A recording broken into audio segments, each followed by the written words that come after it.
I used to celebrate my birthday conducting field missions or training courses. I didn't want to focus too much on self, but to use that special time to help people. When you have more than 4 blessed decades of birthday celebrations with good family and friends, the simple life is always the best. In a large house, there are things used for special purposes, others for ordinary jobs. Started the day with a simple birthday celebration at home and with a delicious mango sunrise chiffon cake enjoyed by family members.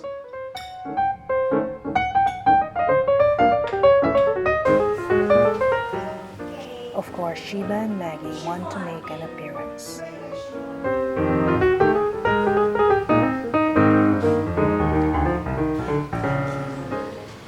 Afterwards, I said my birthday prayer and wish. Do you also celebrate your birthday every year?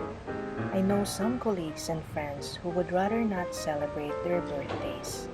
I guess when you get older, a birthday is more of a milestone marker than a celebration party.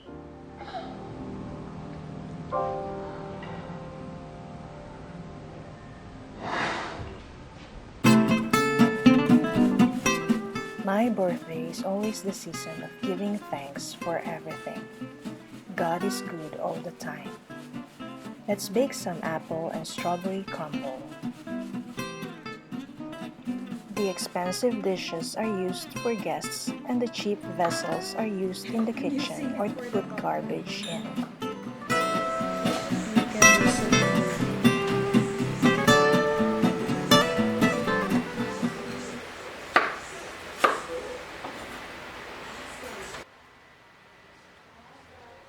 First, grate 1 apple, halve each of the strawberries, and chop 2 apples.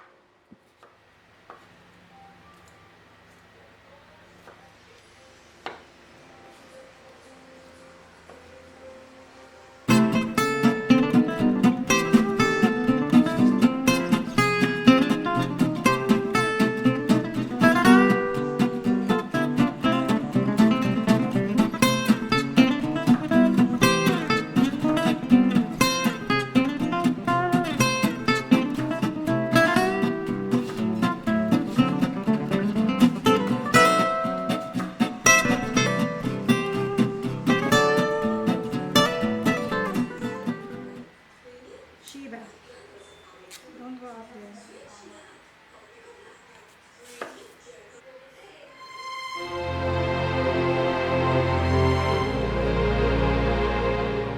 These are the ingredients for the apple and strawberry crumble.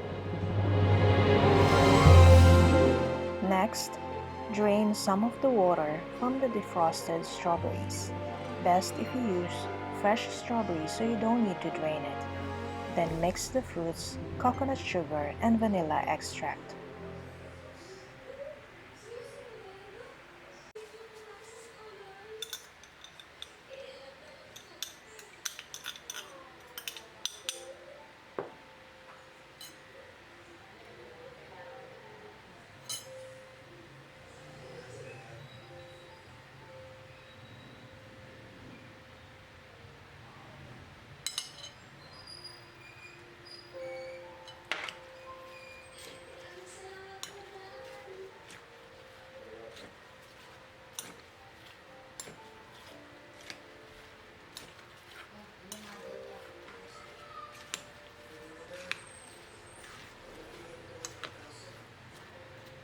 Preheat your oven to 180°C for 15 minutes.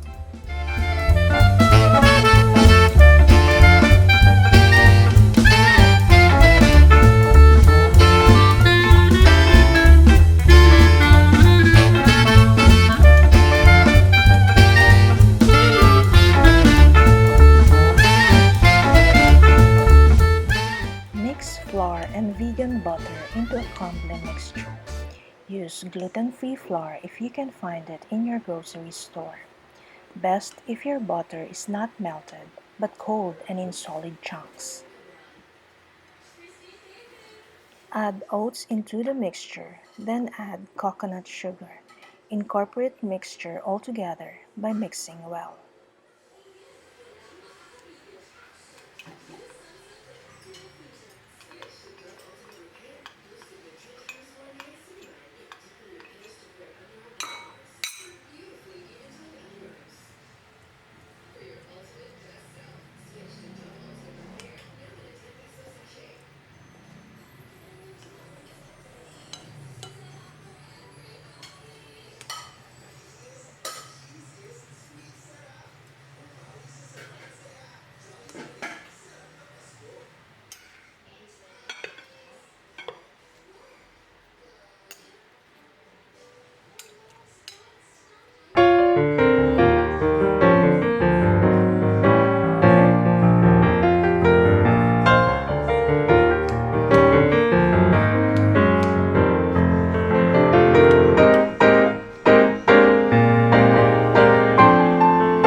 Add an even layer of crumbled flour into the top of fruit mixture.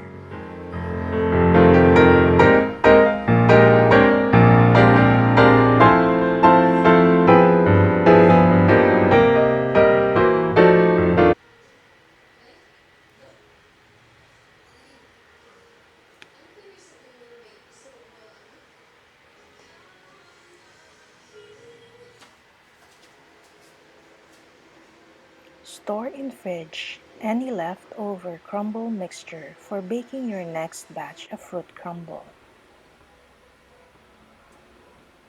Put the crumble in oven and bake for 35 minutes in 180°C.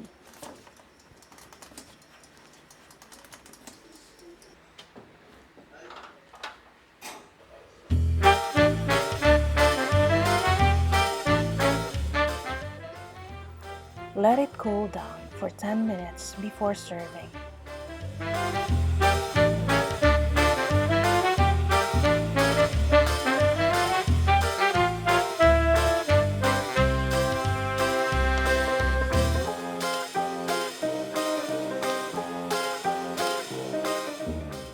The next step is to make the plant-based nice cream.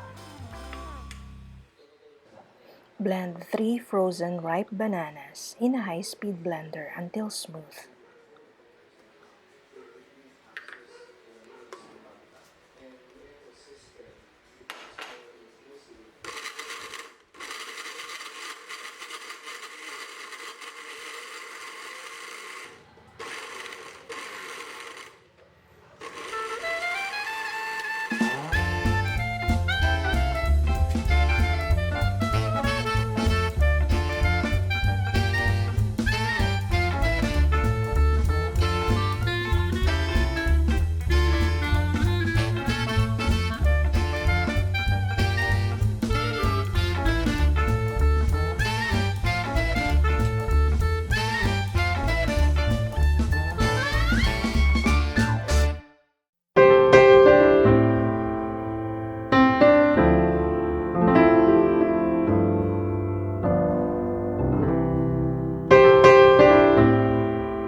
Add a scoop of this nice cream on top of crumble.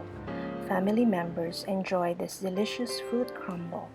This fruit crumble serves 8 people. You can also serve this for your Christmas Eve dinner dessert.